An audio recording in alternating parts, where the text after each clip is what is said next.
I've had people ask about my family's paranormal experiences with a cult, so here it is. Very soon after getting involved with them, we started having paranormal activity in our home. And when we moved to the same town as the leaders, the activity increased. During our time in the cult, the leaders decided I should move in with them and 4 other teenage girls. One evening, my friend and I were doing homework at the kitchen table when my back suddenly started stinging and burning. It was irritating, so I asked my friend to have a look. Rolled up my shirt. She stared at my back in confusion. There were 3 long scratches down the center of my back. It almost looked like a cat had its way with me, but they were way too big and far apart to be from a cat. Plus, we didn't have a cat. My friend seemed pretty freaked out by it, so I went to look in the bathroom mirror. There's no way I could have done this to myself. I wasn't worried. I assumed it had happened earlier, and I was only just now noticing. But then it happened again, a couple of months later, while I was playing on the computer. Out of nowhere, I felt that same stinging, burning sensation, again on my back. I went to the bathroom, lifted my shirt, and found 3 scratch marks, very similar to the first set. They were just a little shorter and off-center. This time, I was a little worried, but I figured it must be from the clothing I was wearing.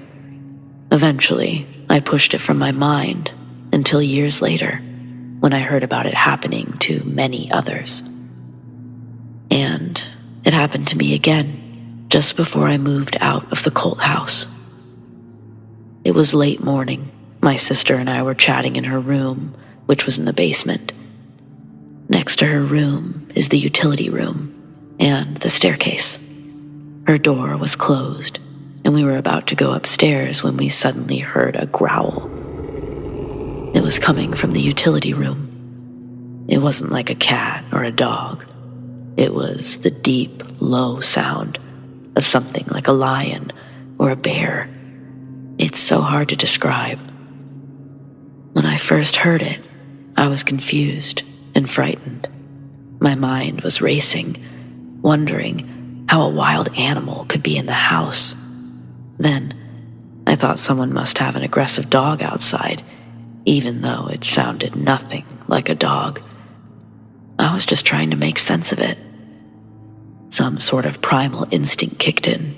I became filled with dread as the growling got louder. It sounded like it was getting closer to the door.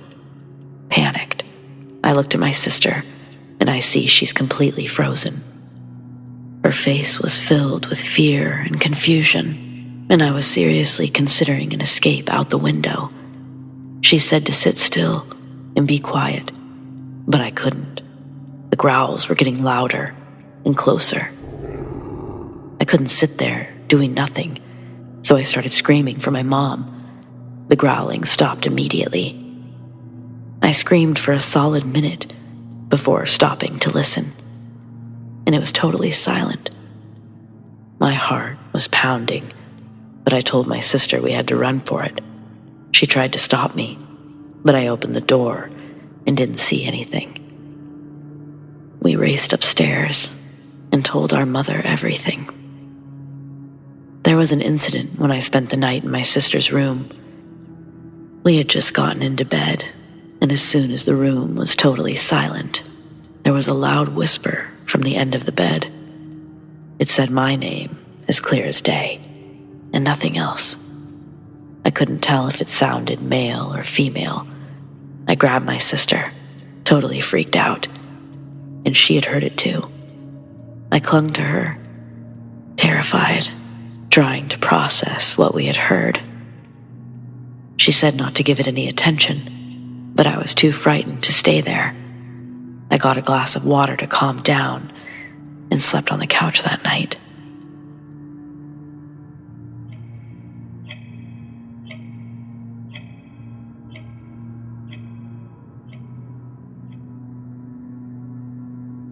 I am a professional paranormal researcher with over 40 years' experience. I hold many degrees and certificates that aid in my research. Some are strictly paranormal, while others are more general. This is a true story about when I was being oppressed by a demon, how it felt, and what I did to resolve it.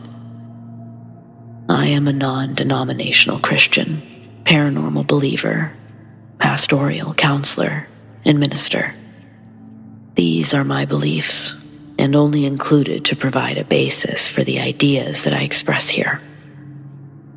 I started having trouble with sleeping, emotional outbursts, severe mood swings, feeling of impending doom. This went on for 2 weeks before I took action. I believed it was related to my many health issues. My doctor ordered blood work, various tests. They all came back normal. Within 6 weeks, I'd exhausted all of my personal resources to address this issue. I didn't immediately assume it was paranormal, but I attempted to intervene with my spiritual beliefs and practices. This did provide some relief, but it only lasted a couple of hours to a few days. Eventually, I sought the help of another minister. He wanted to perform a minor exorcism to see what effect it might have. I'm very lucky to have another professional available, especially one that I have a personal relationship with. His familiarity with me validated his concerns and gave him the confidence to proceed much faster than the process normally allows. During the exorcism, the demon identified itself by name. It stated that God gave it the authority to afflict me, and that I have invited it by punishing myself. I have no memory of this, but it spoke using my voice. It was cast out in the name of Jesus, and we followed his protocol for these types of situations. Once it was over, I felt immediate relief. My friend questioned me extensively on how I may have been punishing myself. It was very hard to admit, especially with my position as a pastoral counselor, that I had a lot of guilt for things that happened in my life. Some were things that I had done, while others were things done to me. For several weeks, he counseled me to help me deal with these issues, so this wouldn't happen again. As a result of this whole experience, I have questions. This was a demon, and though it was oppressing me, it seemed that it was for my own good. I've seen this happen when helping other people, but is this the norm? Is this the mind part of the spirit? I've seen entities carry mental afflictions that they had in life. Should there be more of an investigation from a parapsychological point of view in all of these cases? I appreciate any input and thoughts.